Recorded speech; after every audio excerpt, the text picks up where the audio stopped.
John D. Rockefeller lahir pada tahun 1739 di Richford, New York, dalam keluarga sederhana.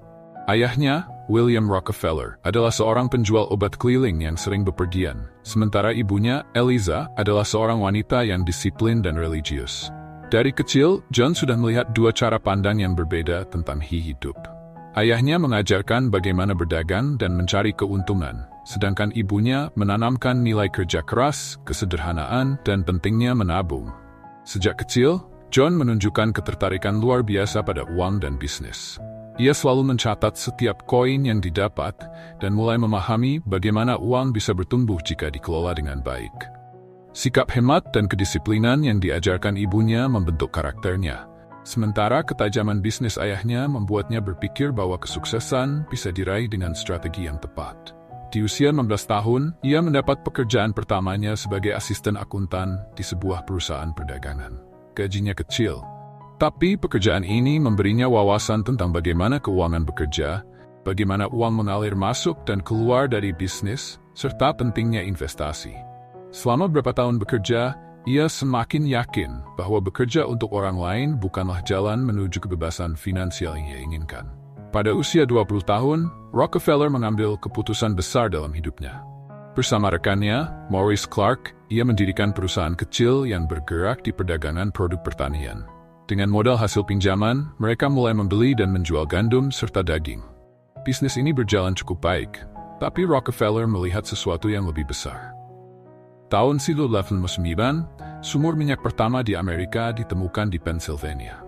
Minyak tanah mulai menjadi komoditas berharga, menggantikan minyak ikan paus yang sebelumnya digunakan sebagai bahan bakar penerangan.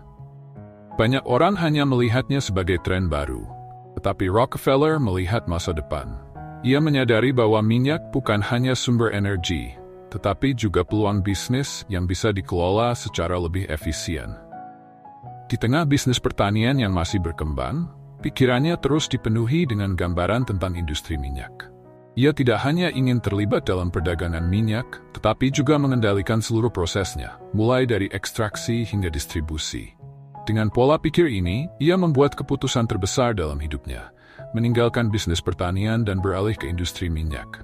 Dengan penuh keyakinan, Rockefeller bersiap memasuki dunia yang akan mengubah hidupnya selamanya. Pada tahun 1863, John D. Rockefeller mengambil keputusan besar. Ia memasuki industri minyak. Saat itu, bisnis minyak masih sangat baru dan penuh ketidakpastian. Sumur-sumur minyak bermunculan di Pennsylvania, tetapi proses penyulingan masih kasar, pemborosan tinggi, dan banyak perusahaan kecil yang bersaing tanpa strategi yang jelas. Rockefeller melihat peluang untuk menciptakan sistem yang lebih efisien dan menguntungkan. Bersama mitranya, ia mendirikan kilang minyak di Cleveland. Berbeda dengan pesaingnya yang hanya fokus membor minyak, Rockefeller percaya bahwa keuntungan terbesar ada dalam penyulingan dan distribusi. Ia menyempurnakan proses penyulingan agar lebih hemat biaya, mengurangi limbah, dan menciptakan produk yang lebih berkualitas. Sementara pesaingnya membuang sisa hasil penyulingan, Rockefeller menemukan cara untuk menjualnya, seperti vaselin dan minyak pelumas, menjadikannya sumber pendapatan tambahan. Keputusan strategis ini membuat bisnisnya berkembang pesat. Pada tahun 1970, ia mendirikan Standard Oil, perusahaan yang kelak mengubah industri minyak selamanya.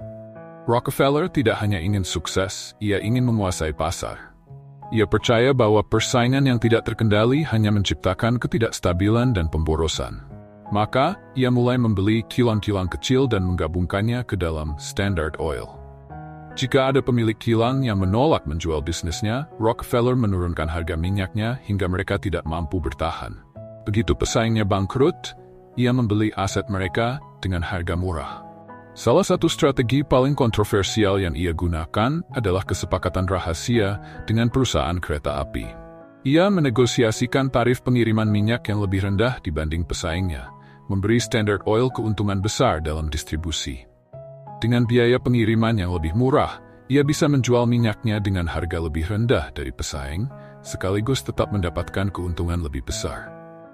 Dalam waktu singkat, Standard Oil tumbuh menjadi raksasa.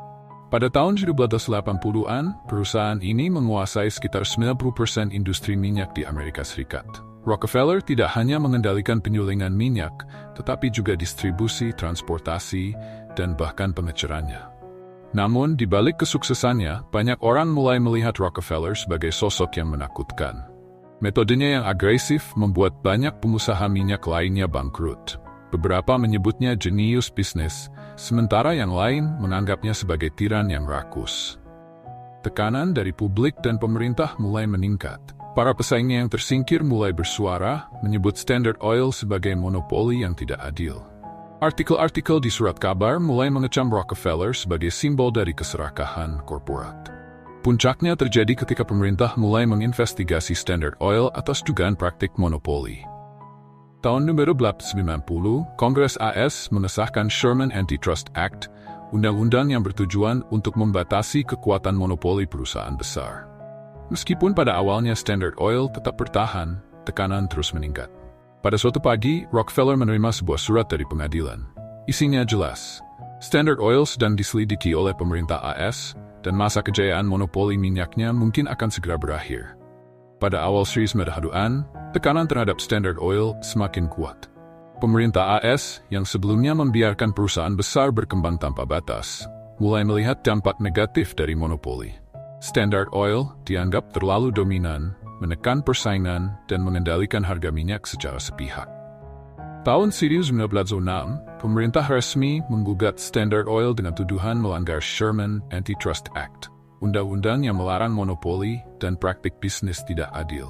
Gugatan ini menjadi peristiwa besar di dunia bisnis Amerika. Persidangan berlangsung selama bertahun-tahun, dengan Rockefeller dan pengacaranya berusaha mempertahankan perusahaannya. Namun, pada tahun 1911, Mahkamah Agung AS akhirnya mengambil keputusan tegas. Standard Oil harus dibubarkan. Perusahaan itu dipecah menjadi lebih dari 30 perusahaan kecil, yang kelak menjadi raksasa minyak seperti ExxonMobil, Chevron, dan ConocoPhillips. Keputusan ini mengakhiri era monopoli Rockefeller. Tetapi ironisnya, justru semakin menambah kekayaannya. Saham yang ia miliki di perusahaan Standard Oil melonjak nilainya, menjadikannya orang terkaya di dunia pada saat itu. Setelah kehilangan kendali atas kerajaan bisnisnya, Rockefeller mulai fokus pada hal yang berbeda, filantropi. Sejak muda ia percaya bahwa kekayaan besar datang dengan tanggung jawab besar. Kini, ia ingin meninggalkan warisan yang lebih dari sekadar bisnis minyak. Ia mendirikan Rockefeller Foundation, organisasi amal yang berfokus pada pendidikan, kesehatan, dan penelitian ilmiah. Salah satu proyek terbesarnya adalah pendanaan dalam pemberantasan penyakit cacing tambang di Amerika Selatan, yang menyelamatkan jutaan nyawa. Ia juga mendanai pendirian Universitas Chicago, yang berkembang menjadi salah satu universitas terbaik di dunia. Selain itu, Rockefeller memberikan dana besar untuk penelitian medis yang akhirnya membantu pengembangan vaksin dan pengobatan berbagai penyakit. Warisannya dalam dunia kesehatan dan pendidikan masih terasa hingga hari ini. John D. Rockefeller meninggal pada tahun 1937 dalam usia 97 tahun. Dari seorang anak miskin di pedesaan New York, ia tumbuh menjadi raja minyak yang kontroversial, lalu berubah menjadi salah satu filantropis paling berpengaruh dalam sejarah. Kisahnya menunjukkan bahwa kekayaan bisa menjadi alat untuk membangun atau menghancurkan. Dari seorang pengusaha kejam hingga seorang dermawan besar, John D. Rockefeller membuktikan bahwa warisan sejati bukan hanya tentang berapa banyak yang kita miliki, tetapi juga bagaimana kita menggunakannya. Tamat.